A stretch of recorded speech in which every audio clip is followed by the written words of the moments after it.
Hoje, no Pensar e Vencer, eu tenho o privilégio e a honra de receber uma pessoa que eu tenho um carinho enorme, um respeito inestimável pela sua trajetória, que é o querido Marcelo Alonso. Muito prazer te receber aqui hoje, viu, Marcelo? Prazer todo meu, Eduardo. Pô, uma honra estar aqui participando, né, do seu podcast aqui, começar. E a gente que se conhece há tanto tempo, né, rapaz? Desde os tempos do jiu-jitsu e seguimos caminhos diferentes, mas a amizade continua. Muito legal. Marcelo, o papo aqui vai ser um papo bem tranquilo, bem objetivo. A pegada é uma pegada voltada para o mundo de negócios, tá? E aí o nosso objetivo aqui hoje é falar um pouquinho do passado, da sua trajetória, focarmos no presente, quais são os seus projetos e como é que você enxerga o futuro, como é que você projeta o futuro dentro dessa linha que você tem desenvolvido, tá? Então, vou abrir aqui com uma primeira pergunta. Você é biólogo de formação, né, e depois foi para o jornalismo. Como é que se deu essa migração da biologia para o jornalismo e qual a influência do mundo das lutas nessa sua decisão? Rapaz, é uma história curiosa, né, que eu costumo falar da importância dos pais que motivam os filhos a escolherem seu caminho, né? Independente de concordarem ou não. Meu pai era um tremendo advogado, um jurista e tributarista, na verdade. Ele trabalhava na Souza Cruz e, obviamente, a vontade maior dele era que eu seguisse o caminho dele, né? Ele tentou, mas ele respeitou muito que as nossas diferenças, né? Eu era um cara que sempre curti natureza e ele era o meu melhor amigo, a gente se dava super bem, né? A gente morava no mesmo lugar, a gente ia pra praia junto, jogava frescobol, conversava de tudo. E ele teve o bom senso de entender que eu escolhi um caminho diferente e me incentivar nisso. Eu diria até que de maneira meio doida até, porque ele me incentivou a fazer biologia, eu fiz biologia, trabalhei como biólogo, fiz pós-graduação, cheguei a ser responsável pela parte de microbiologia de um laboratório na Fundação BioRio, mas nesse caminho eu descobri o jiu-jitsu, treinando jiu-jitsu, como eu era fotógrafo, comecei a fotografar para o meu mestre, e aí eu descobri o jornalismo aí, né? Num campeonato que ele fazia, que era a Copa Atlântico Sul, eu fiz as fotos, o cara da revista QI pediu as fotos, perguntou se eu faria relatórios para ele dos eventos, porque o UFC tinha acabado de acontecer e ele precisava de alguém no Rio. Eu comecei a fazer de maneira despretensiosa e, de repente, cara, eu estava ganhando mais dinheiro com esse novo mercado que com a biologia e aquilo me dando um prazer absurdo, né? E essa que foi a grande descoberta.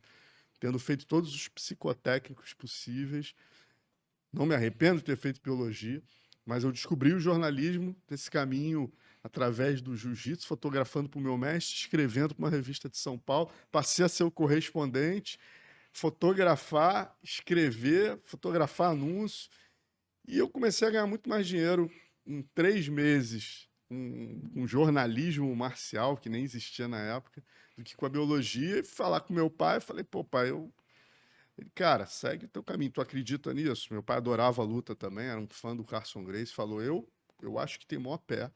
Eu falei, cara, ninguém faz isso, né? E eu sinto que lá fora, os grandes ídolos disso são os brasileiros. O potencial de explosão é gigantesco, né? Quer dizer, tem muitos veículos no mundo inteiro querendo matérias daqui. Eu já, né, escrevi inglês, tinha morado nos Estados Unidos um tempo. Ele falou, cara, vai nessa. Quer dizer, o cara gastou dinheiro, né, me bancando numa faculdade de biologia e me Uhum. incentivou, entendeu? Então, isso foi um diferencial gigantesco na minha vida, foi esse suporte que meu pai me deu para escolher um caminho que não existia, diga-se de passagem, não existia. Normalmente o pai deveria até, né, falar assim, calma aí, quem é a tua Uhum. referência? Quem é o cara que deu certo nesse caminho? Não tinha. Então, ele acreditou na minha palavra e no meu feeling e deu o maior suporte. E depois, mais do que isso, ele percebeu que a coisa deu certo. Eu comecei a ser editor da revista Tatame, depois que a AI falia, eu virei editor da revista Tatame, comecei a virar uma agência de lutas para revistas no mundo inteiro. Ele falou, cara, tu tem que fazer faculdade de jornalismo. Daqui a pouco vai chegar gente aí dizendo que você não tem formação. Então, quero que tu faça faculdade de jornalismo. Aí eu já fiz me bancando, entendeu? Aí Quantos essa anos, Marcelo, você eu tinha? tinha, eu me formei, eu entrei na faculdade de biologia em 88, me formei em 91, isso aí mais ou menos 95, 25 anos. 26 eu era editor da Tatame já. Então, quer dizer, aí eu entro na faculdade de jornalismo e me formo graças à pressão do meu pai, né? Que eu só Uhum. tenho a agradecer. Então, é uma história Legal. legal nesse sentido. Marcelo, você citou aí na sua fala a importância que a grana que você passou a ganhar teve. Mas você acha que foi muito modesto quando você falou do teu feeling. Teve muito mais que feeling nessa sua visão. Quais foram os pontos, além da questão da grana, que tinha uma importância para um garoto, né, de 20 e Lógico. poucos anos? É uma questão, você via uma grana que você não recebia, né? Entrando, ou você podendo curtir melhor e fazer um monte de coisas que você não fazia de maneira mais independente cada vez mais. Mas além da grana e além do teu sentimento, quais foram os pontos que você pode dizer assim, poxa, eu acho que a minha visão, ela contemplou isso, ou contemplou aquilo. Quanto isso foi importante para você? Eu acho que foi exatamente o que eu falei, que eu não conseguia vislumbrar aquilo não dar certo. Por quê? Não tinha como, né? O Brasil levou ao mundo vale tudo, levou ao mundo o jiu-jitsu. De repente, você tem a maior revolução da história das artes marciais, né? O mundo inteiro acreditava que Bruce Lee, David Carradine, né, na nossa Uhum. infância, que aquilo era a grande revolução. Chega um brasileiro chamado Rorion Gracie, faz o UFC e com o irmão dele mais magrinho dos 8 que competiram, bate em todo mundo em minutos, finalizando, pedindo para parar sem dar um soco. É óbvio, isso foi uma revolução mundial. E isso ia impactar o mundo inteiro de alguma maneira. E foi o que aconteceu. Não precisava ser nenhum gênio para perceber que isso ia impactar, né, com todo mundo marcial. E foi o que aconteceu. Todas as revistas começaram a falar o que é esse jiu-jitsu, academias de jiu-jitsu brotaram no mundo inteiro, e a demanda por entender essa arte cresceu no mundo inteiro, né? E foi aí que eu entro. Eu pensei, pô, eles estão precisando do que eu tenho aqui, que é as academias, eles estão precisando entender o que é o jiu-jitsu, e é isso que eu vivo, né? Marcelo, mas você entrou pela fotografia, correto? Sim, sim. Depois com os textos e você foi evoluindo. Queria pegar um gancho aqui com você, que é essa questão da transformação tecnológica. Você enxergou isso também mais rápido que os outros? Né? Porque a gente estava falando de filmes. Era um processo extremamente lento e oneroso a produção de fotografias, o manuseio, a logística de entrega, fazer. Você era correspondente já de revistas no Japão, né? Então, eu vou fazer duas perguntas em uma aqui. Como é que você enxergou que o mundo digital era uma tecnologia inexorável, sem volta, e como você ganhou o respeito dos japoneses? Ah, legal, cara. Isso realmente é uma coisa assim que é uma revolução. Eu vou até começar pela segunda, que é curioso, né? Eles são muito. É difícil ganhar o respeito deles. Eles têm assim um preconceito, né? Não é só com um brasileiro, até americano, entendeu? Então, para você se provar a eles, você precisa entregar antes do que eles pedem, você precisa ser muito correto, né? E eu fui durante muito tempo. Eles passaram a ter uma confiança em mim a tal ponto que eles mandavam os lutadores para o meu estúdio em Copacabana, o Yuki Nakai, né? Que é o cara considerado o japonês que resgatou o jiu-jitsu para o Japão. Ele chega aqui para lutar o Mundial, ele não tinha onde ficar. Os meus colegas jornalistas falaram, fica no Alonso, que o Alonso é um Brazilian Japanese, entendeu? Aí o Nakai ficava no meu estúdio, eu levava ele para os mundiais. Então, assim eu fui conquistando, né? E isso é uma coisa muito importante. Qual era a primeira pergunta? É a questão da tecnologia, do Tecnologias. digital. Né? Você começou no analógico, né? Sim. É, ali aquela produção artesanal das fotos mesmo, né?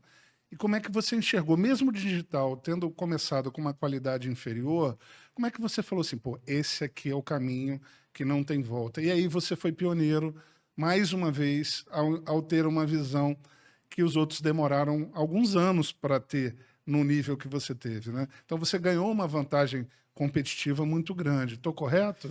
É, isso aí, pelo fato de eu acumular funções, por exemplo, a grande referência da foto até hoje, o J.R. Duran da foto, né? Meu sócio, meu amigo, meu parceiro, é o Susumu Nagal, ele é fotógrafo.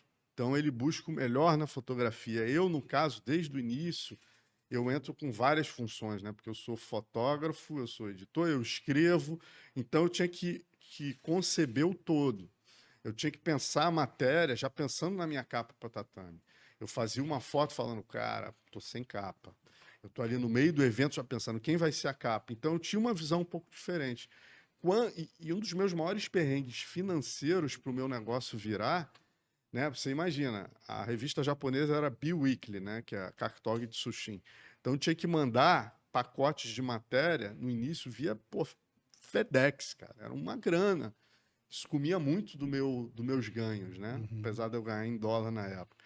Mas, e aquilo, pô, eu sempre pensava assim, meu Deus Já do era um céu. negócio para você, Cara, né? eu Você gasto, você imagina, eu gasto em fita, né? Vamos só fazer a galera que hoje em dia não tem noção do que é a nossa geração analógica. Gente, para vocês entenderem, né? Eu tinha a primeira coisa que eu tinha que fazer era comprar uma lata de 30 metros de filme e rebobinar isso. É até estranho para vocês isso, colocar em bobinas, né, de 36 poses. Aí você imagina, qual o passo seguinte? Eu tinha que, depois de fotografar, revelar esse filme, e aí eu preciso de 3 químicas, né? D76, que é o revelador, o interruptor e o fixador. Beleza. Revelei o filme. Deu tudo certo, o filme ficou bom. Eu vou ampliar esse filme, espero secar as películas e aí eu faço umas 3 químicas. Eu faço um revelador, um interruptor e outro fixador, só que para papel. Aí eu entro no meu laboratório, pego todos aqueles negativos, amplio aquilo. E aí, pô, tem vários, às vezes mancha, uma série de problemas. Olha a trabalheira, gente, tá? Sem contar que lá no evento eu tive que gravar com o gravador todos os depoimentos, ouvir para depois tirar e bater no início com a máquina Hamilton. Depois eu fui para o computador, né? Mas máquina Hamilton. Então, você imagina tudo isso, todo esse processo, pegou a foto, escreveu o número atrás, fez a legenda na máquina Hamilton, botou num envelope e mandou para o Japão. Você imagina, gente, de repente, do nada, eu não preciso mais de filme, eu não preciso mais desses 3 químicos que me davam o trabalho de fazer isso e fazer a química. Você tinha que revelar, você tinha que estar na temperatura perfeita, senão o filme ficava super ou subexposto. Complicadíssimo. De repente chega a máquina digital. Cara, não era ideal a primeira leva de máquinas, se eu não me engano, era D30. A primeira, ela estava bem aquém do filme, mas eu já entrei de cabeça. Não só pela. Não era nem a questão da qualidade no início, que eu perdi um pouco de qualidade, mas eu ganhava no todo uma qualidade para o meu trabalho, a minha economia, né? E aí começa a entrar a internet. Eu não preciso mais de correio, cara. Não preciso mais gastar uma grana de Federal Express e rezar para chegar. Simplesmente, eu não preciso mais escrever na máquina Hamilton. Eu tenho texto, né, em um Word que eu posso mandar atachado junto com as fotos. Cara, isso aí para vocês hoje, vocês, graças a Deus, muita gente que está vendo esse podcast deve ter nascido já, né, nessa no era. digital. Sorte de vocês, porque olha, meu amigo, foi realmente uma mão na roda e a partir daí, né, cara, é a realidade de hoje em dia há pelo menos mais de 20 anos. Legal. Essa questão do processo você deixou muito claro na tua resposta, Marcelo. E esse era o ponto, um dos pontos que te levam ao ponto que você chegou, né? Queria trazer um pouco mais, quase para o presente aqui, nem tanto, mas quanto a televisão foi importante para você e como é que surgiu o convite e por que que você era aceitar ou aceitar, né? Não tinha outro caminho, não tinha o que pensar. Como é que foi essa decisão e como é que você encaixou ao lado da TV no seu trabalho? É legal essa pergunta, Eduardo, porque assim, quando eu fiz jornalismo, né, as matérias eletivas que eu puxava eram sempre ligadas à imprensa impressa, porque até ali, na minha fase do jornalismo, eu tinha menor expectativa de trabalhar em TV. Eu era uma agência de lutas. Então, nesse ponto, eu não posso dizer que eu antevi o que ia acontecer, de maneira alguma, senão eu já teria me preparado lá Mas, atrás na faculdade de jornalismo, teria feito matérias de rádio, matérias de TV, aprenderia a falar por vídeo. Então, nessa realmente foi um baque, assim. porque eu cheguei muito cru numa nova fase da carreira, né, cara? Eu cheguei ali, eu fiz sempre tudo voltado para o impresso, para revista, para jornal, para, em suma. E aí, cara, quando chega mais ou menos ali 2009, eu já estava. Começou a revista japonesa a cair de produção, eu comecei a ver que o mercado impresso, né, os sites começaram a bombar e tudo mudou no mercado. E de repente, cara, eu saio da Tatame, me associo ao PVT, que era um site referência, né, passo a fazer uma revista digital, me readequar, mas aceito um convite do Combate. O Combate já me convidava há muito tempo, mas conflitava com o meu trabalho como um jornalista, ter que dar opinião e tal, era uma coisa que conflitava um pouco com o que me dava dinheiro. A partir desse momento que eu entro para a TV, eles me convidam para fazer um programa de entrevista chamado Cara a Cara, né? Depois virou Entrevista Combate e tal. E aí, cara, já foi, pô, coração vai na boca, né? Você tem que começar a falar para a câmera, no estúdio, né? E ainda não era ao vivo, mas era bem complexo. E eu aceitei o desafio, falei, vamos nessa, né, cara? E realmente era a nova fase, né? Ainda bem que eu consegui fazer essa leitura e aceitar. Eu fico olhando hoje, cara, é curioso, né? A importância de você ser mutável é absolutamente essencial. Eu vejo colegas, né, lá dos meus tempos de Japão, que a gente começou meio que junto ali em 90 e pouco, os caras continuam. O japonês ele tem uma dificuldade maior nessa adequação, é curioso. Eles não continuam, eles acham que você ir para outra área é meio que uma coisa, meio que se vender, uma coisa assim na cabeça deles, né, ali. Uhum.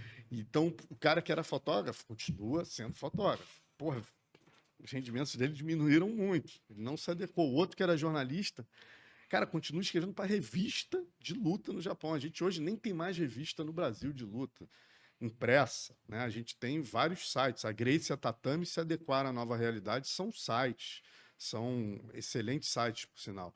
Mas ninguém faz revista impressa. E os japoneses não continuam fazendo. Todos os jornalistas marciais entraram no YouTube, entraram na TV de alguma forma. Eles continuam não se rendendo ao YouTube, sabe? Então é bem curioso isso. Marcelo, você trouxe aqui, eu queria ressaltar para o público que assiste ao podcast, um conceito muito interessante que você, mais uma vez, antecipa ali em 2009, 2010, mas eu queria só pontuar para o público que o conceito da indústria 4.0, que agrega diversas tecnologias, algumas delas citadas pelo Marcelo Alonso aqui, é publicado em 2011. Então, como a questão de um conceito publicado na academia, no mais alto nível, por um país líder em tecnologia, referência mundial, um país ultra desenvolvido como a Alemanha, que trabalha aquilo dentro das políticas públicas, como aquilo já estava influenciando um mercado que era um mercado em que o Brasil liderava, o Brasil exportava lutas, e aí talvez numa velocidade absurda.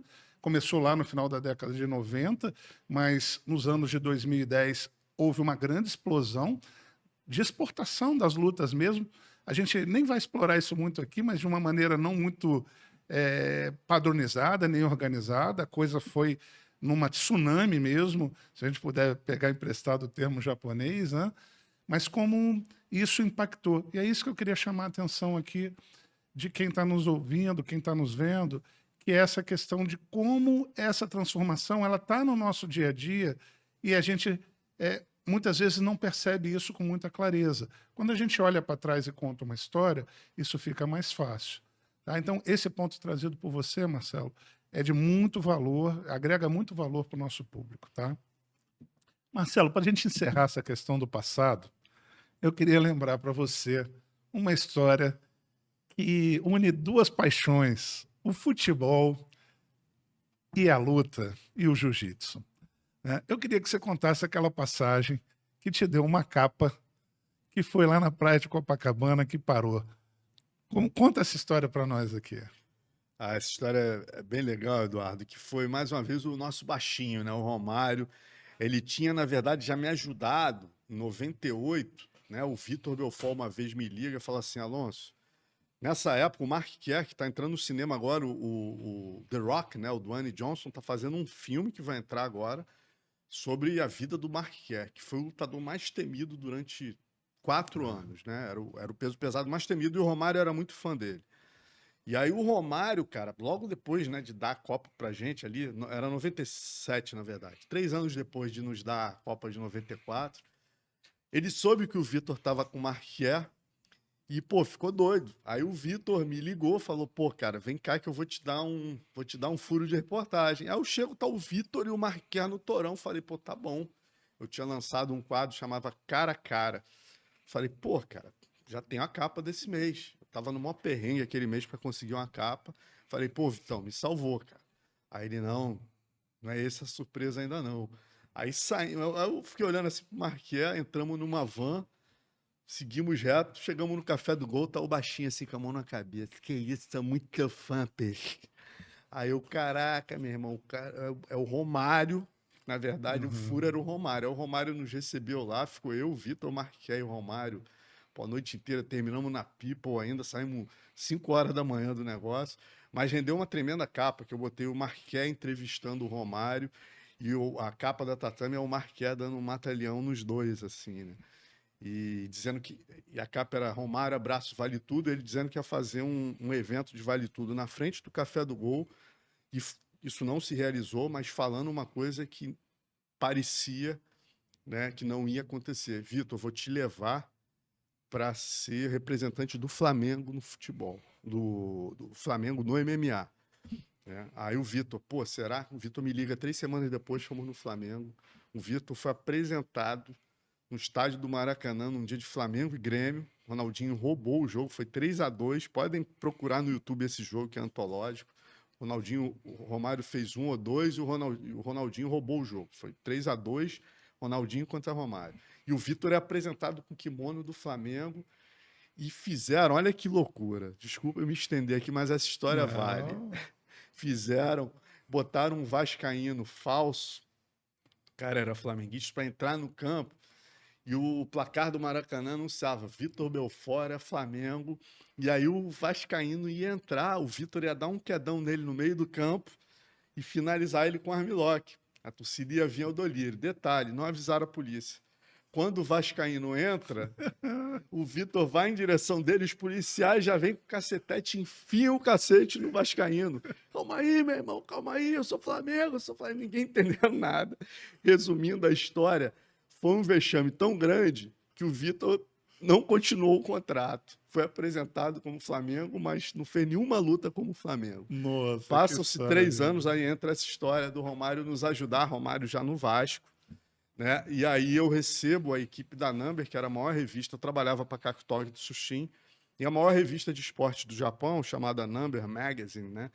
A capa anterior era o Ronaldinho o Fenômeno, cara, que ele tinha ganho a Copa de 2000 e tal, e a capa subsequente, eles resolveram fazer uma matéria sobre futebol e vale tudo. Já era MMA na época, eu acho. Futebol e MMA. As duas paixões brasileiras. E mandaram 2 equipes. Uma ficaria comigo e a gente correria o Brasil nas principais equipes, e outra com futebol. Terminou essa história, para não me alongar, terminou, a gente fez, né, tudo. Aí eu chego pro editor, ele embarcando de volta, eu já era editor da Tatame, já tinha aquela visão de, pô, esse cara, como é que ele vai fazer essa capa? Ele tem que juntar as duas coisas. E que eu saiba, ele não juntou, pelo menos o meu lado, só tinha MMA, não tinha nada de futebol. E aí eu ia na Guizawa, e aí, qual é a sua capa? Ele, cara, esse é meu problema, eu vou entrar no avião agora, vai ser uma dor de cabeça de 24 horas até o Japão. Eu falei, e se eu conseguir reunir o Romário com os lutadores de MMA? Ele esquece, cara. O Romário, ele não quer dar entrevista, ele cobrou $100 mil pra gente exatamente para não dar a entrevista. Eu falei, posso tentar? Aí ele, pô, tenta, você vai perder seu tempo, mas Não, você já tinha, né? você já tem 24 horas, é o que eu falo, é um jornalista que aceita não, muda de profissão, né, meu irmão? Aí eu peguei, liguei pro Bebel, meu amigo, que era ligado ao Vasco, é o Eurico, né, amigo da luta, e a BTT, era um dos líderes da BTT, que é a principal equipe. O Falei, Eurico Bebel, já percebeu também a e oportunidade. o Eurico, nessa época, estava com plano de trazer o Vasco para os esportes olímpicos e para o MMA, já tinha feito uma equipe, cara, de jiu-jitsu. Eu falei, Bebel, e o Bebel era o cara da equipe. Falei, Bebel, a gente tem a capa da Number. Eu posso botar o Romário com a camisa do Vasco na maior revista de esporte do Japão. Entendeu? O Romário tá contundido. Você não consegue, para mim, mas tem que ser em 2 ou 3 dias. Aí o Bebel, pô, deixa eu falar com o Eurico. Ele ligou, o Eurico, pô, falou com o baixinho, pô, Vitão, porra, sou fã desses caras, lógico. Aí eles tinham uma concentração no Hotel Otton, ali em Copacabana. Eu aproveitei, já marquei com o Zé Mário, com todos os caras que se destacavam, Pedro Rizzo, Pequeno, Vitor Belfort, Zé Mário, Murilo Bustamante e Vitor Belfort, né? E o Romário, pô, foi lá, encontrou, meu irmão, botou a camisa do Vasco, Parou a praia. parou a praia de Copacabana ali, tem até a foto, eu fotografando ali, e no final foi a capa da Number, né, cara? Então, mais uma vez, o baixinho, no momento em que associar seu nome ao MMA era uma coisa negativa, a gente lembra que até 2002, até a Glória Maria com a gente pro Japão, porra, qualquer esportista não queria se associar ao MMA. MMA era pra página policial, entendeu? Hoje em dia que, pô, depois da era Anderson Silva, que virou o segundo esporte mais popular. E aí o Romário não, cara. O Romário lá atrás, em 96, Teve a visão. teve a visão, ajudou a gente. E depois, em 2000, capa da Number. Pô, legal. Marcelo, vamos para o presente agora, né? Porque você hoje produz documentários de altíssimo nível, conteúdos super exclusivos, em que você não só concebe, mas você faz até a entrega. Você faz o processo todo, faz a curadoria, né, de todo o processo, basicamente. Esse seu lado generalista, ele é fundamental quando você passa a ter essa visão ponto a ponto, quando você olha para frente, né? O que mais te atrai hoje para você falar assim, poxa, hoje o meu maior desafio é este? Qual é o teu maior desafio hoje? E daqui a pouquinho a gente vai entrar na sua visão de futuro de novo. Mas eu queria que você falasse, não precisa ser um ponto só, quais são os pontos que mais te atraem hoje? Quais são os principais desafios? Como é que você lida com a questão, pô, vai dar certo, vai dar errado? Eu sei que você trabalha para dar certo. Um dos conceitos que a gente trabalha aqui no podcast é essa questão: prepare-se e faça de uma maneira que você acertará. Se a coisa não aconteceu de maneira adequada, você vai lidar com aquele desvio, com aquele erro, e, claro, vai tirar uma série de lições de todo aquele processo de aprendizagem. Mas você trabalha para acertar e você acerta demais. Quais são seus maiores receios hoje? Quais são seus maiores desafios? Boa pergunta, Eduardo. Assim, desde lá de trás, né, uma coisa que eu comecei pensando assim, pô, é muito importante o cara ser especialista ali, focar, jogar todos os esforços, né, para ser o melhor numa coisa específica. E o meu caminho, naturalmente, me mostrou o contrário, né? Que, óbvio, tenho que tentar ser o melhor em cada área, mas, pô, eu sempre trabalhei, ganhei exatamente por ser generalista. Você vê lá atrás, eu era fotógrafo, passei a escrever, depois virei editorialista, que além de escrever, eu tinha que fazer uma, né? Eu, durante 17 anos, escrevi o editorial da Tatame, então eu tinha que fazer a crítica do que estava acontecendo errado no mundo da luta naquele momento, né? E posteriormente, quer dizer, ainda ampliei isso para revelar, fotografar, quer dizer, fui fazendo um pouquinho de tudo, né, cara? E eu fui me adequando às mudanças dos tempos, né? Quer dizer, depois televisão, tentando ali da melhor maneira, sabendo que eu nunca vou ser um apresentador nota 1000 ali, mas tentando da melhor maneira, fazendo todos os cursos que eu podia, de dicção, indo em fonoaudióloga, olhando os amigos, tentando ser um pouco menos prolixo, ser mais objetivo. Depois eu passei a ser comentarista também, é outro planeta, quer dizer.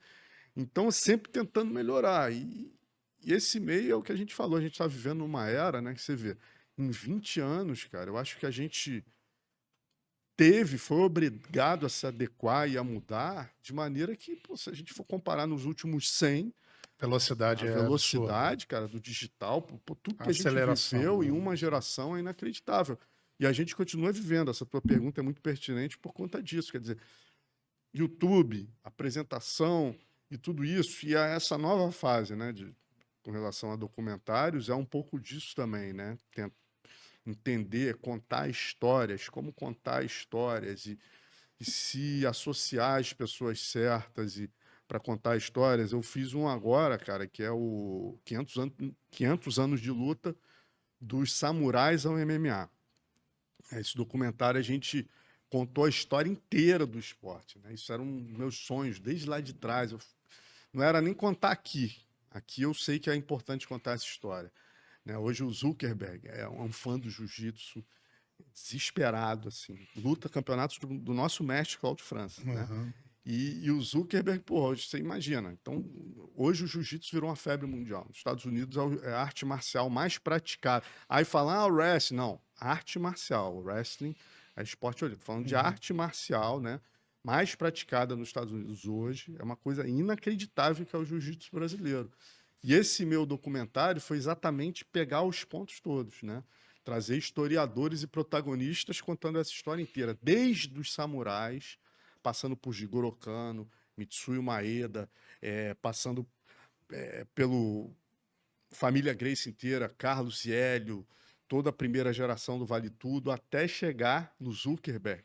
Hoje em dia, fã disso, e o UFC batendo todos os recordes, né, cara? Que eles, porra, hoje em dia vale 12,3 bilhões de dólares, né? Vale mais que a Nike, o UFC. Marcelo, só fazendo um corte rápido aqui. Quanto custa um documentário desse, o tamanho do teu risco?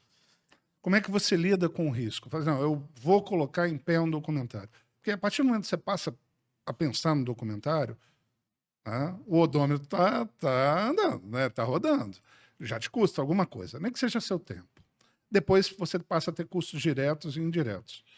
Como é que você encara, em que ponto você toma a decisão, opa, eu vou assumir esse risco e vou botar ele na rua? Porque não tem nenhum projeto hoje que você receba antecipado, a não ser que você, né, tenha todas as estrelas ali conspirando a teu favor, né? Então, como é que é o risco para você? Como é que é esse teu processo de decisão em cada projeto que você faz hoje? Cara, esse mercado é muito bacana, né? A possibilidade de projetos incentivados, né? E é esse o grande lance desses documentários, é a parceria, no caso do Canal Combate, né? A gente começou com o canal, esse que eu te falei agora é do Canal Combate. Começou uma parceria do UFC com o Combate, então, por intermédio do Terceiro Ar, né? Que você pode reverter impostos para a produção, né? Inclusive, existe uma lei que obriga. Então, o Canal Combate, que tinha que gastar milhões com produto internacional, uma porcentagem disso pode ser convertida em conteúdo exclusivo Sim. nacional. E foi aí que eu entrei nesse sistema, né, cara? A gente começou a trabalhar, sempre uma produtora associada, né? Apresenta o projeto para o Canal Combate. Na época, o Canal Combate associado ao UFC, hoje o UFC e o Combate não estão juntos mais. E aí, havendo aprovação, você tem a verba aprovada, aí você tem projetos, Já vai mais tranquilo. né, de 5 milhões, 4 milhões, tem projetos. Depende de cada projeto. Então, você tem grandes produtoras hoje trabalhando no combate, como a Mixer. Essa que eu trabalho, a Ciranda, tem a Canal Azul também, que eu estou fazendo agora, junto com outros colegas, o do Carson Gracie, né? A gente está fazendo do Carson Gracie, do Zulu. Sensacional. Eu fiz o Rivalidades 1 e o 2, e esse 500 anos de luta dos samurais ao MMA. Então, é através de projetos incentivados. Isso é muito positivo, cara, que isso movimenta. Eu vejo muita gente falar, Rouanet, criticando, tal, às vezes confundindo. Cara, essas leis de incentivo são espetaculares. Elas movimentam, pô, assim, milhões de pessoas, sabe? Eu fui entrando nisso, eu olhava de longe. Te confesso que eu, sem entender, tendia, né, a acreditar nessa fake news. Quando eu entrei dentro do processo, eu vi quanta gente, cara. O mercado que isso movimenta é gigantesco. São milhares de pessoas que trabalham em produtoras e produzindo coisa de alto Alto nível, nível. cara. E por você ver essa história que eu trouxe, a gente conseguiu, depois do combate, a gente levou isso para o Japão, para os Estados Unidos. Está na Prime Videos, entendeu? Depois de um ano, era exclusivo, né, da Globosat, da Globoplay. e do combate por 1 ano, e a partir daí a produtora poderia negociar para fora. E esse é o meu grande tesão, levar essa história, obviamente para nós é importante, mas aqui ela é mais ou menos conhecida. Cara, eu tive feedback de jornalista japonês, né? Usei meus contatos no Japão para divulgar isso lá. Pô, teve jornalista de TV japonesa falando, cara, que história inacreditável, né? Que parceria maravilhosa entre Brasil e Japão. Como isso impactou no mundo? Se não é um encontro de Carlos e Mitsuyo Maeda, o Conde Koma, em 1915, em Belém do Pará, meu irmão, hoje em dia isso impacta. Eu me arrisco a dizer que o jiu-jitsu e o MMA impactam no mundo, são a criação brasileira que mais impacta financeiramente no mundo. E culturalmente também, cara. Sim. São milhões que vivem não só. Aí você fala, Alonso, porra, tem quantos atletas de MMA? Não, eu tô falando de dois públicos, o jiu-jitsu e o grappling. Se você vê um evento que teve semana passada chamado Craig Jones Invitational, cara, tinham 20 mil pessoas numa arena em Las Vegas, pagando 2 milhões de dólares. 1 milhão para a categoria até 80 e 1 milhão de dólares para a categoria acima de 80. A gente que viveu o jiu-jitsu lá atrás sabe o que é isso. E você tinha no mesmo dia o ADCC. Você lutava para ganhar a camisa. Porra, do o torneio. ADCC, que é a Copa do Mundo, a Olimpíada da Luta Agarrada, em sua 14ª edição, com um hall da fama e um ginásio de 30 mil pessoas lotado. Então você tinha, no mesmo lugar em Las Vegas, um ginásio com 20 mil pessoas e o outro com 30 mil, os dois lotados, cara, num estado americano. Então isso dá uma noção do que é o grappling hoje. Quando a gente transpõe isso para o MMA, se você entrar no Sherdog hoje, botar... Sherdog é o maior site de Fight Finder do mundo. Cara, você tem evento no... Você bota sexta-feira, você tem evento no Peru, no Afeganistão. Então você tem o mundo inteiro, você tem assim 50 eventos de MMA no mundo no mesmo dia. A cadeia que se envolve de atletas, Muito de dinheiro. treinadores, de fisioterapeutas, entendeu? Esse ponto, Marcelo, a gente não explorou um pouco na tua trajetória, mas muitas vezes o brasileiro ele está acostumado a olhar para a medalha de ouro, para o primeiro lugar, né, para o alto rendimento. O sonho de qualquer garoto hoje é ser um goleador, né, no futebol, né, independente da classe social que ele está, do poder aquisitivo dele. E esse mundo é algo muito importante que a gente trabalha aqui no ambiente de negócio. Você pode estar dentro de um meio e você pode ser uma pessoa de extremo sucesso, estando ali também no alto rendimento, né, mas você está numa profissão como a sua, ou nas diversas profissões que você assumiu dentro do MMA. Então, esse é um ponto central também, que a gente trabalha muito aqui, e assim, eu acho que é um privilégio para quem está te escutando pegar esse gancho, né? Isso vale para a Fórmula 1, isso vale para a área acadêmica, isso vale para a área militar. Você tem atividades empreendedoras em todos esses lugares. E é muito bacana o que você trouxe. Tá? Sem contar, até só te complementando, a questão também, né, dos projetos sociais, cara, a quantidade de gente, né, que hoje o jiu-jitsu, MMA, esses esportes de luta tiram, né, da vida torta, vamos dizer assim, é uma coisa inacreditável. E como você falou, o que eu acho mais legal dessas possibilidades é o seguinte, cara, você não tem só não é só o Anderson Silva, não. Entendeu? Você pega um projeto social do Pedro Rios, a Usina de Campeões, você tem 330 crianças contempladas ali nas favelas mais violentas do Rio, que tem IDH menor do que da Índia. De repente, essas 330 você tira um José Aldo, mas os outros 329 podem ser treinadores diferenciados, cara. Eles vão dar aula de educação física, eles vão entrar numa faculdade e eles estão deixando de fazer besteira na rua, entendeu? Então você hoje tem projetos, cara. A gente tem documentários no combate, no próprio UFC também. Pô, você tem projetos sociais no Brasil inteiro, tirando milhares das ruas, entendeu? Através das artes marciais. Antes de jogar para o futuro, mas aí eu queria encerrar muito com essa sua visão de futuro. Eu queria só bater mais um ponto aqui no presente, que é assim, o teu tamanho aumentou muito, né, Marcelo? Pô. Hoje você joga um outro jogo. Quero pegar esse gancho, né? Você, há 15 anos atrás, o teu projeto era X, hoje ele é N vezes X. né? A tua importância e o tamanho e o que você movimenta mudou muito. Vou pegar num ponto aqui que você citou essa questão lá do Japão. O ano passado eu tive o privilégio de ir ao Japão pela primeira vez e um dos lugares que eu quis ir foi na Kodokan, o berço do judô, a referência do judô mundial. E eu vi tudo história pura. É um ambiente em que eu cheguei no horário dos garotinhos, né?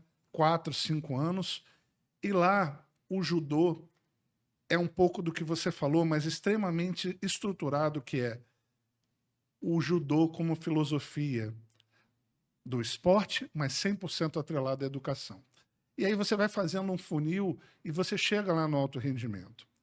Tem muito espaço aqui no Brasil, não só para se contar a história do jiu-jitsu, né? Nós temos a nossa Kodokan aqui, né? Que a gente sabe que Copacabana pode ser a nossa Kodokan. Eu queria que você falasse um pouquinho ali de uma das maiores referências globais que a gente tem do mundo da luta, que você está trabalhando num documentário sobre isso.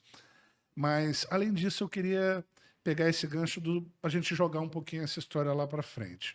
E um outro ponto que eu queria que você comentasse do Japão foi a questão do Pride, né?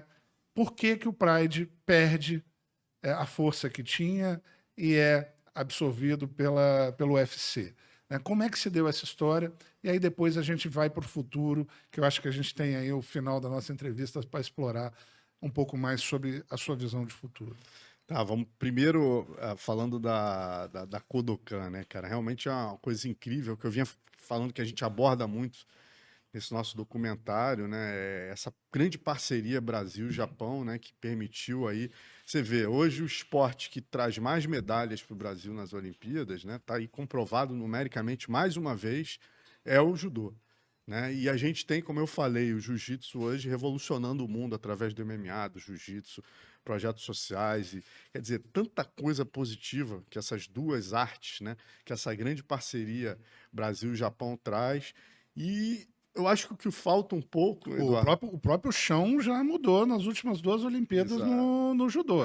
Hoje o tempo de chão é outro e era inimaginável isso no judô 2 Olimpíadas atrás. Exatamente. Influência direta do jiu-jitsu. Se o Flávio Canto, cara, se o Neuasa, né, que é o judô no chão, né, fosse permitido, pô, o Flávio Canto tinha sido medalha de ouro em tudo quanto é Olimpíada, né, porque é um monstro, é um cara que ele teve a possibilidade de desenvolver o judô em pé, mas ele tinha o que nenhum atleta do mundo tinha. Ele tinha os melhores lutadores de chão do mundo aqui, e ele era bem-vindo em todas as academias de jiu-jitsu. Então ele desenvolveu o Neuasa dele de uma maneira que ele virou o maior chão da história do judô, fácil, entendeu? E assim, infelizmente, toda a técnica que ele desenvolvia era dentro de técnicas para levar o oponente ao solo. Então ele dava uma queda que já obrigava o oponente a cair na guarda dele, só que ele tinha 15 segundos para tentar o armlock, dar uma raspagem e pegar. Então você vê que doideira. Daqui a um tempo, quando aumentar o tempo de chão, Flávio Canto deve falar assim, putz, grilar, e se eu tivesse vivido isso, né, cara? Mas é o que eu sempre falo, Fora o projeto social dele que você citou, que é um dos grandes cases. E uma grande pena, Eduardo, essa rivalidade boba que tinha entre jiu-jitsu e judô, os dois perdem. Lutador de jiu-jitsu normalmente não treina judô e não sabe dar queda, né? Fica feia a luta em pé. E o lutador de judô, cara, você vê, a seleção brasileira dá vontade de chorar quando eu vejo as nossas atletas sendo finalizadas e a gente tem o maior chão do mundo aqui. Sim. Pô, o Ted René, né? René, francês. Ele veio aqui e falou, pô, eu vou ficar mais 20 dias depois do evento treinando o chão com os brasileiros. Por que a nossa seleção, só o Flávio Canto sempre fez isso? E agora, tem gente já que abriu o olho para isso. Por exemplo, os Valente, lá em Miami, Valente são né, o Valentes Brothers, Pedro, eles fazem um trabalho ali extraordinário, contando essa história. Foram lá atrás, né, inclusive na nomenclatura do jiu-jitsu, né, eles pegam o J, o U com a barra, que é o Ju, que vem do judô, né? E o jitsu é jutsu, é J-U-T-S-U. Então eles pegaram na origem da palavra e contaram essa história. É um vídeo muito legal para todo mundo E assistir. uma coisa, até complementando os valentes, né, o que eu vinha falando da Kodokan, o que falta um pouquinho para a gente aqui, eu acho, é a valorização do turismo marcial, né? A gente tem aqui a Kodokan Brasileira Academia do Carso. Cara, pouca gente sabe. Você imagina que coisa louca. A gente tem a nossa Kodokan aqui, onde os grandes campeões foram construídos, e essa Kodokan, pô, foi incendiada, porque na casa do lado tinha um negócio de caça-níqueis ilegal, esqueceram a máquina ligada, queimou a Kodokan brasileira, meu amigo. Simples E se assim. não é o Saporito pegando dinheiro, o Saporito é um dos faixas pretas do Carso, tirando dinheiro do bolso, juntando os faixas pretas, sem nenhum apoio do poder público, aquela academia tinha acabado e tinha virado cinzas, entendeu? A própria estátua do Carlson foi uma luta, né? Foi uma luta. O Saddam, né? Você lá atrás acompanhou o Saddam, passou 9 anos para conseguir que ela fosse aprovada.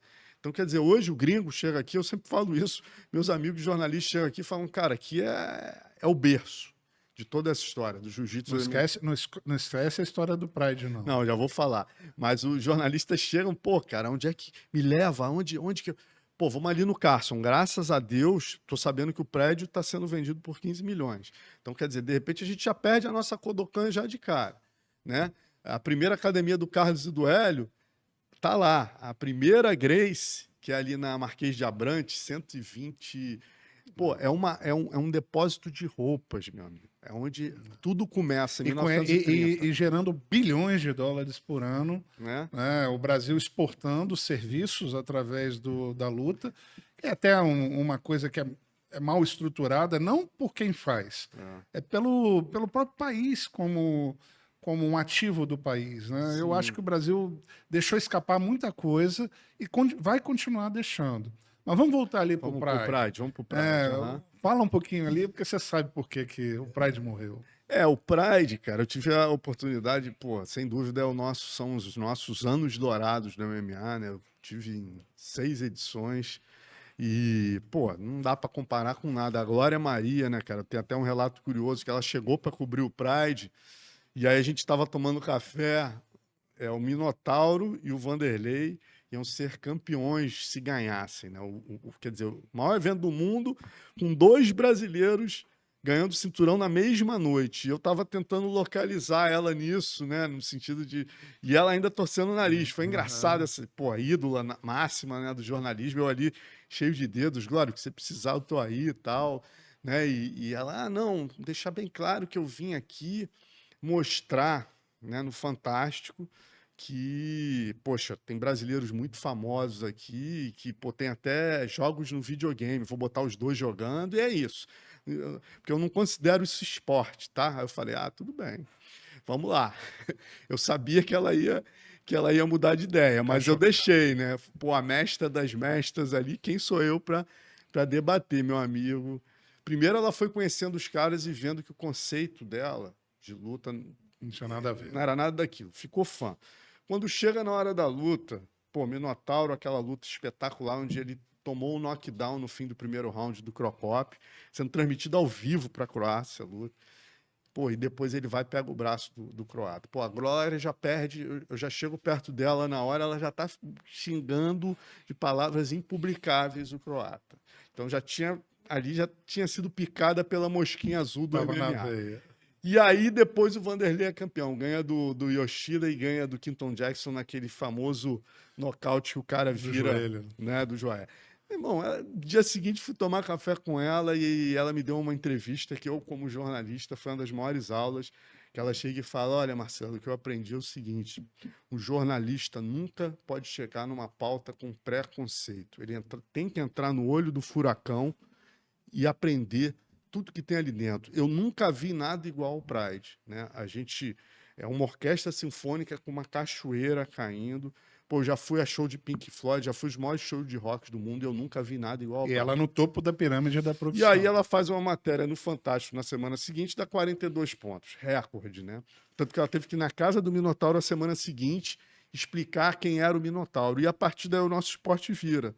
Né? Graças à Glória e a Globo ter entendido essa importância, o esporte começa a virar e a imprensa para de de ter Rotular. rotular a gente. Mas voltando ao Pride, por que o Pride acaba? Isso é em 2003 agora. Em 2007 o Pride acaba. O que acontece? Todo mundo sabia que o Pride, apesar de superavitário e tal, ele tinha uma ligação com a Yakuza, com a máfia japonesa.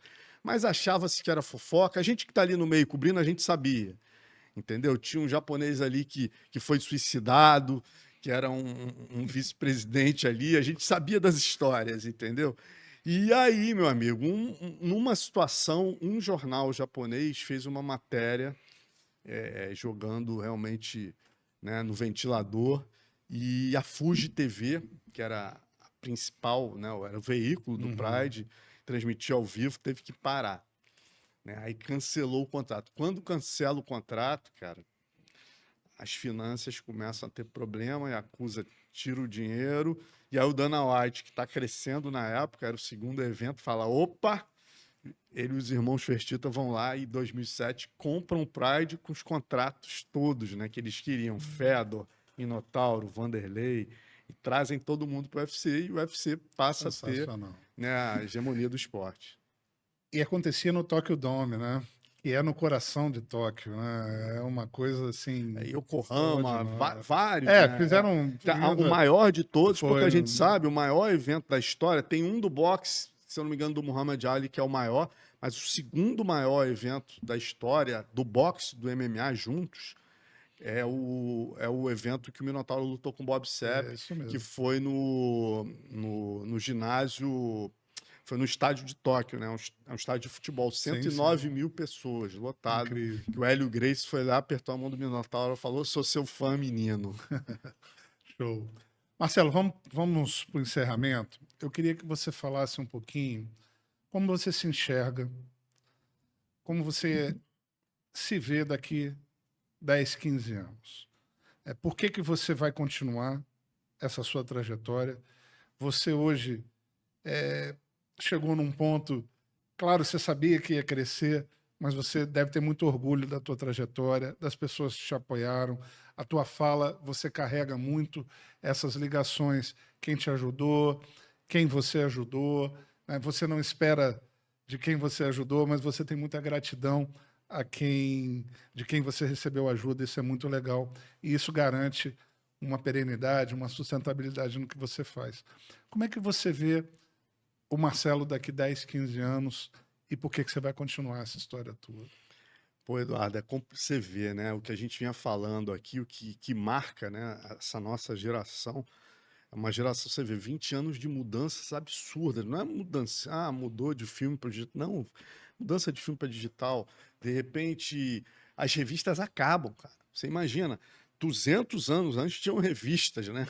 E de repente as revistas de luta acabam e você passa a ter YouTube. Quer dizer, as mudanças são cada vez mais impressionantes. Então é difícil até eu fazer uma previsão de 5 anos. Há 4 anos atrás, talvez eu não estivesse falando de documentários, né? Então eu aqui na maior humildade do mundo, eu tô com a antena ligada e tentando cada vez mais me adequar. Essa é a minha mensagem, entendeu? Entender as mudanças, mas se você me perguntar qual o teu objetivo, pô, meu objetivo sempre, assim, meu maior prazer é promover conteúdo das lendas que fizeram esse esporte. Esse é o meu objetivo. Hoje em dia eu tenho, pô, jornalistas, graças a Deus, falo isso com o maior prazer, assim, muito melhores do que eu, comunicadores muito melhores que eu. Eu que comecei e tal. Os caras são todos meus amigos, não existe rivalidade. Você tem excelentes canais, Sexto Round, Encarada, você tem o Marinho, você tem, pô, dezenas de canais. Tem meu programa com o Carlão, tem muitos. O jornalismo marcial está muito bem coberto, né? Mas eu acho que essa questão das mudanças da história é o meu foco. Hoje em dia, eu adoro ter meu canal lá no YouTube, onde eu falo com o meu público e tal, mas se perguntar qual o seu tesão, como é que você se vê, eu me vejo, eu quero poder continuar produzindo conteúdo, ter maneiras como eu tenho hoje com o UFC me contratou, eu tenho um quadro que é além do octógono, onde eu produzo 2 vídeos por mês, e nesses 2 vídeos eu trago as histórias que eu vivi, mas trago também as grandes lendas, Carson Gracie, Ivan Gomes, né? Então isso é muito legal, o UFC ter me dado esse espaço, ter entendido que o Brasil, isso foi uma briga sempre minha lá dentro, fala, gente, a gente fez isso, os gringos são donos, o UFC americano, eles não podem contar o que a gente conta, não. Então vamos contar aí. Os caras entenderam isso, compraram o meu barulho. Então isso é, pô, demais. Né? Parceria com o Combate que eu sempre tive, o Combate sempre acreditou em mim desde o início. Então, como eu me vejo, cara, quanto mais conteúdo para o grande público eu puder estar produzindo, sabe? Agora a gente está entrando em cinema também, eu fiz algumas parcerias de roteiro para cinema, que a gente ainda não pode falar, mas vão sair histórias, como saiu a do José Aldo, a gente vai ter um outro grande ícone que eu estou trabalhando num filme sobre ele, né? E tô querendo apresentar um novo roteiro de um outro grande ícone. Em suma, eu tô, cara, sempre iniciando uma nova fase. Tenho o maior orgulho disso, de estar ali com a faixa branquinha, tentando me graduar e aprender para, levar valor a quem merece, que são essas lendas. Aliás, pô, trouxe aqui para você o livro. Poxa. Que eu conto um pouquinho dessas histórias de bastidores aí. Quem quiser tem na Amazon, tem o livro aí, tem a versão digital, e a gente conta um pouquinho dessas histórias que a gente trouxe para cá, que são os bastidores dessa minha jornada doida. Esse livro é inestimável, o valor dele, por causa da dedicatória. Muito obrigado, Marcelo, por trás do octógono. E eu tenho certeza que vai ser uma leitura, pô, que vai me deixar muito feliz, muito contente. Marcelo, infelizmente nós estamos terminando, mas felizmente para quem vai assistir, porque a pessoa não vai assistir uma vez só, não. Ela vai assistir muito mais do que uma vez, porque tem trechos aqui que são pérolas que você trouxe para o nosso público. Eu queria te agradecer muito, eu queria que o público prestasse muito atenção em diversos pontos que o Marcelo trouxe para cá. Além de ser uma pessoa de um caráter extraordinário, de valores diferenciados, tá? E por que eu estou dizendo isso? Ele só consegue a produção diferenciada de conteúdos com uma base muito sólida. E Marcelo Alonso tem isso de sobra. Por isso ele é respeitado, por isso ele é uma referência hoje em tudo que ele faz. E para mim, Marcelo, foi um privilégio ter você aqui na bancada, fazer esse projeto com você, aqui sendo entrevistado, fez toda a diferença, e eu tenho certeza que nós vamos ter conteúdos aqui extremamente exclusivos, que é a característica do seu material. Obrigado também pela tua simplicidade. Quando você projeta o futuro, você deixa uma mensagem muito importante também para quem está nos assistindo. A mudança, ela acontece numa velocidade que leva ao imprevisível. Claro que o Marcelo tem um rumo, né? Mas ele sabe qual é a espinha dorsal que ele vai trabalhar. Agora, como isso vai ser trabalhado, a flexibilidade faz parte do que ele aprendeu e do que ele vai utilizar no futuro. Então, isso fica também de lição para todos que estão assistindo aqui ao canal. Marcelo, muito obrigado. Foi um prazer. Eu acho que nós vamos ter que te chamar de novo lá no ano que vem, porque a gente vai ter muito conteúdo para explorar. Use o canal para você divulgar o que você quiser, tá? Quando você lançar um produto, um livro, nós vamos estar abertos a você e vai ser um privilégio devolver para você o conteúdo que você deixou na mesa hoje. Muito obrigado. Eu te agradeço, Eduardo, e faço minhas as suas palavras aqui. Pô, é um prazer enorme estar com você aqui, reencontrá-lo aí, né? Depois de tanto tempo. E digo mesmo com relação a vocês junto ao meu público. Vocês quiserem aí, contem com a gente, que a gente vai compartilhar também teu conteúdo. Tenho certeza que vai ser um sucesso aí. Um abraço, meu irmão. Prazerzaço. Prazer foi meu. Pessoal, muito obrigado. Sigam o canal, que nós vamos ter muito conteúdo bacana para vocês. Nesse nível aqui, tá? É nesse nível. Porque acima desse nível aqui, a gente vai ter que chamar o Marcelo de novo, com certeza.